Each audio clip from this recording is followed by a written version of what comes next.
दिल्ली से उत्तर प्रदेश तक घने कोहरे की चादर, ट्रेनों के साथ थमी वाहनों की रफ्तार। उत्तर भारत में शीतलहर का अलर्ट देखने को मिल रहा है। कोहरे के चलते विजिबिलिटी काफी कम हुई है। फ्लाइट्स पर भी इसका असर दिखाई दे रहा है। कई जगहों पर आपको बता दें कि ट्रेनें भी काफी देरी से चल रही हैं। ठंड और कोहरे का डबल प्रहार यहां पर देखने को मिल रहा है। उत्तर भारत में शीतलहर का अलर्ट, ये तस्वीरें आज सुबह की हम आपको दिखा रहे हैं। उत्तर भारत में शीतलहर का अलर्ट है। फ्लाइट्स पर भी इसका असर दिखाई दे रहा है।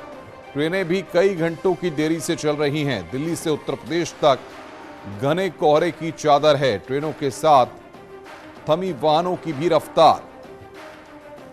तो ये तस्वीरें आप देख रहे हैं। स्टेशनों पर भी सन्नाटा पसरा हुआ है। कोहरा इतना ज्यादा है कि एक्सप्रेस वे पर थोड़ी ही दूरी पर आगे कौन चल रहा है ये तक दिखाई नहीं दे रहा है। इसलिए अगर आप किसी ज़रूरी काम से आपको निकलना है, वैसे तो इग्नोर करिए क्योंकि कोहरा ज़्यादा है सुबह के वक्त। ऐसे में अगर किसी ज़रूरी काम से आपको घर से बाहर निकलना है तो गाड़ी की गति काफ़ी कम रखिए, लाइट्स जला करके निकलिए और रोड सेफ्टी का खास तौर पर ध्यान रखिए क्योंकि लगातार पिछले 1-2 दिन से हादसे काफ़ी बढ़ गए हैं और सड़क हादसों में लोग घायल भी हो रहे हैं, लोगों की जान भी जा रही है और कोहरे के चलते ही ये हादसे पेश आ रहे हैं।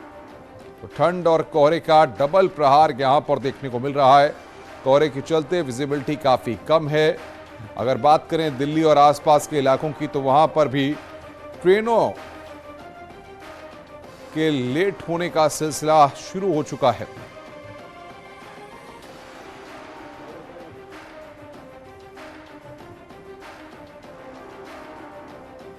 तो कोहरे के चलते विजिबिलिटी काफी कम है। फ्लाइट्स पर भी इसका असर दिखाई पड़ रहा है।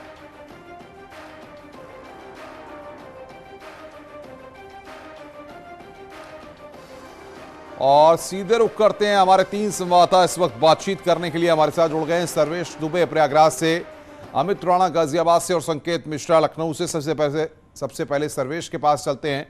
सर्वेश, शीतलहर का प्रकोप शुरू हो गया है, कोहरा भी है और साथ अगर देखें तो विजिबिलिटी भी काफी कम हो गई है। क्या स्थिति वहां पर बनी हुई है?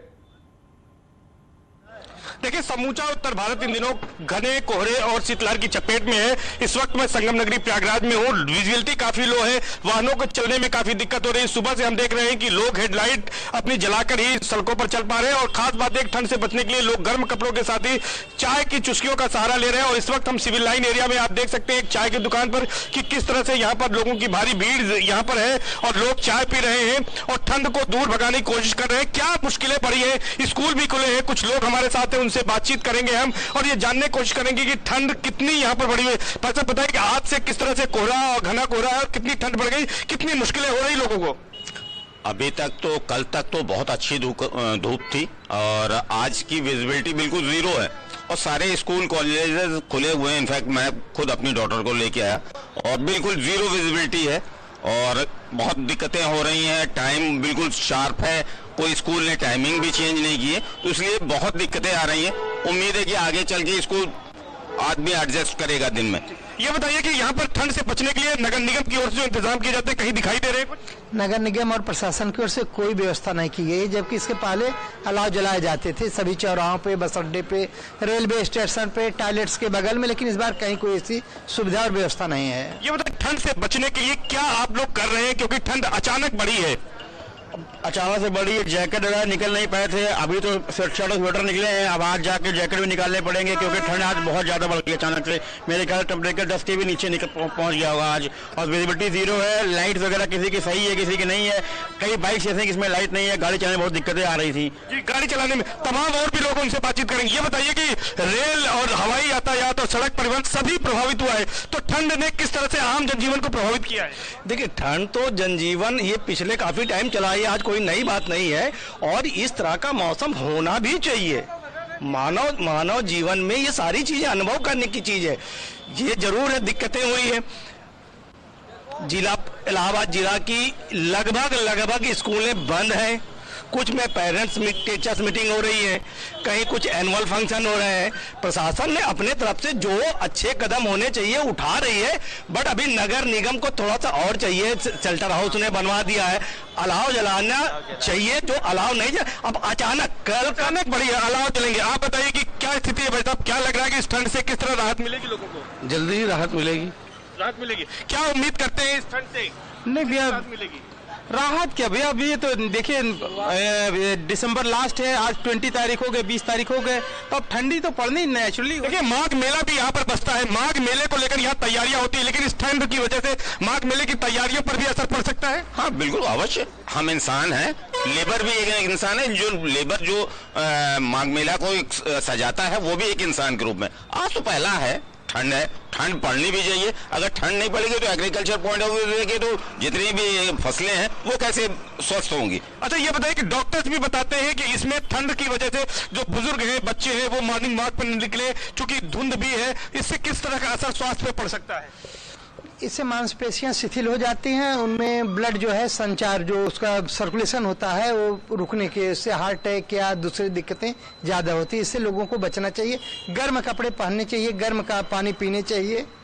गर्म कपड़े और गर्म पानी पीना चाहिए, एक अच्छी बात बताई आपने। तमाम लोग मैं आऊंगा सर्वेश आपके पास, बने रहिए हमारे साथ। संकेत मिश्रा भी हमारे साथ लखनऊ से जुड़े हैं। संकेत, राजधानी में ठंड का किस तरीके का असर आप देख रहे हैं और साथ ही साथ ट्रेनों और बाकी जो आवागमन के साधन है उन पर क्या असर पड़ा है?